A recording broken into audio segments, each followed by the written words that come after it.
সামনে হয়তো next election আসলেই আবার সবকিছু আগের মতো হয়ে যাবে, দেশটা আবার সবকিছু সেম ডিরেকশনে চলে যাচ্ছে, এরকম একটা ভয় ছাত্রদের মধ্যে থাকে।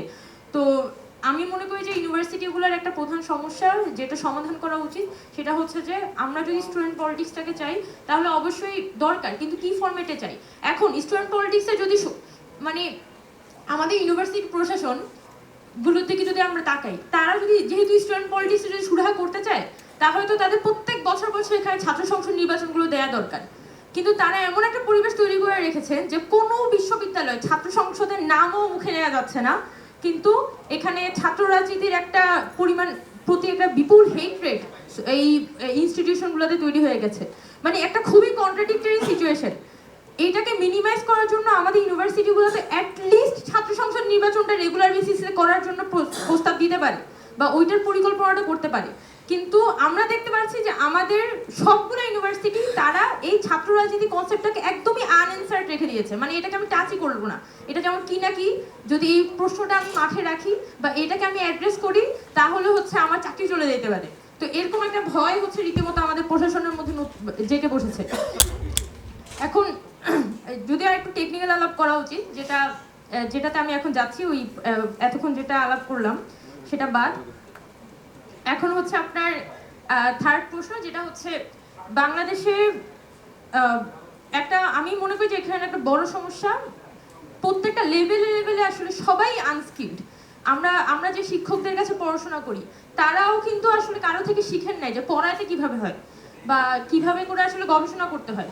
যে শিক্ষকরা যারা বিদেশে গিয়েছেন, হয়তো পিএইচডি করেছেন, খুব ভালো গবেষণা তারা করেছেন, তারা যখন দেশে ফেরত আসেন একটা ল্যাব তার থাকে ডিপার্টমেন্টে, সেই ল্যাবে হয়তো বছরে একটা প্রজেক্ট আসে, 2 বছরে একটা প্রজেক্ট আসে, সেই প্রজেক্টটাই তিনি রান করতে থাকেন এবং কোনো মানে নতুন কোনো কিছু এখান থেকে জেনারেট হয় না। আমি কালে ক্ষেত্রে বাংলাদেশে কিন্তু গবেষণা ফিল্ডের অবস্থা খুবই খারাপ। এখন আপনি যদি হচ্ছে মানে এখানে আলাপ হয়েছে, স্কিল নিয়ে প্রচুর আলাপ হয়েছে, এটা নিয়ে খুব বেশি ইয়ে করতে চাই না, কিন্তু আমরা আসলে যে সাবজেক্টগুলো পড়াচ্ছি সেখানে উর্দু আছে, ফার্সি আছে, সংস্কৃত আছে, বাংলা আছে। প্রত্যেকটা আমরা যদি স্কুলগুলোর দিকে তাকাই, স্কুলগুলোতে কিন্তু অনেক স্টুডেন্ট আছে যারা এগুলো পড়তে চায়, বা এক্সট্রা সাবজেক্ট হিসেবে সংস্কৃত থাকে, এক্সট্রা সাবজেক্ট হিসেবে বালি থাকে, উর্দু, আরবি, এগুলোর একটা প্রায়োরিটি থাকে। তো এখানে স্কুলগুলোতে হয়তো আমি মনে করি যে এখানে স্কুলগুলোতে এক্সট্রা টিচার হিসেবে নিয়োগ দেওয়ার একটা সুযোগ আছে। আমাদের যে স্টুডেন্টরা আছে বর্তমানে তাদের হয়তো একটা এমপ্লয়েবিলিটি সুযোগ থাকতো আর কি সেটার মাধ্যমে। আর আরেকটা হচ্ছে আমাদের ধরেন আমি আমি পড়াশোনা করেছি বায়োকেমিস্ট্রি থেকে, এবং আমাদের ম্যাক্সিমাম স্টুডেন্ট আসলে দেশে থাকে না, ওরা পড়াশোনা করে আমরা দেশের বাইরে চলে যাই। তো এটার বড় কারণ হচ্ছে আমাদের দেশে আমাদের এখানে কোনো ধরনের মূল্যায়ন নেই। সে একটা বুয়েটের একটা স্টুডেন্ট বা ঢাকা ইউনিভার্সিটির একটা স্টুডেন্ট বায়োকেমিস্ট্রিতে পড়ে, তার মাসিক তো টিউশন করিয়ে কিন্তু সে 20-25 হাজার টাকা সে ইনকাম করতে পারে, 2টা বা 3টা টিউশন করালে এমনি অনেক বেশি ইনকাম হয়ে যায়। কিন্তু সে যখন একটা কোম্পানিতে ঢুকবে, এই পরিমাণ পড়াশোনা করার পরে, কি পরিমাণ এফোর্ট দেওয়ার পরে সে একটা চাকরিতে ঢুকবে, বেতন শুরুর বেতন থাকে 30,000 টাকা বা 35,000 টাকা। মানে তাও এই জায়গাগুলো কোনো কিছু ফিক্স না।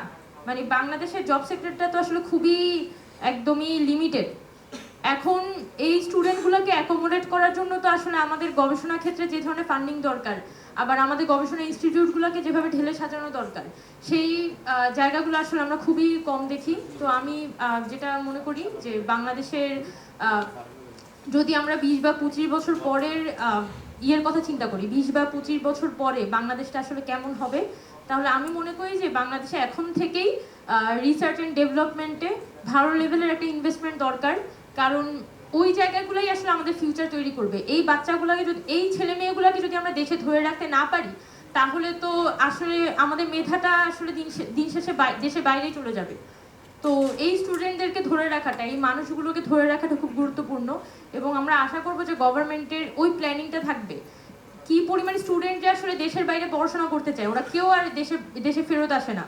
তো আমরা তাহলে এই যে আমরা তার মানে তো একটা সাইকেল অফ ইয়েতে, মানে কি বলা যায়, মানে একটা সাইকেলের মধ্যে সবসময় আটকা পড়ে যাচ্ছি। আমাদের যারা একটু ট্যালেন্টেড হয়, যারা একটু স্কিল ডেভেলপ করে, এরা সবাই দেশের বাইরে চলে যায়, এটা কেউ আর দেশের মধ্যে ফেরত আসে না। তার মানে আমরা এমন একটা পরিবেশ তৈরি করেছি দেশে, যে দেশে আসলে কিছুই নেই, দেশে কোনো ধরনের আসলে সুযোগ সুবিধা নেই। তো আমার মনে হয় আর কি যে রিসেন্টলি স্যার যেটা বললেন যে এখানে শিক্ষা কমিশন করে কি হবে, কিন্তু এটা আমাদের জন্য এটা খুবই দুঃখজনক। কারণ আমরা এই 5 আগস্টের পরে খুবই এক্সপেক্ট করেছিলাম যে এডুকেশন নিয়ে সরকার একটা হিউজ প্ল্যানিং হাজির করবে, যেটার একটা ঘাটতি কোনো ধরনের মানে কি স্টার্টিংই আসলে হয়নি গভর্নমেন্টের পক্ষ থেকে।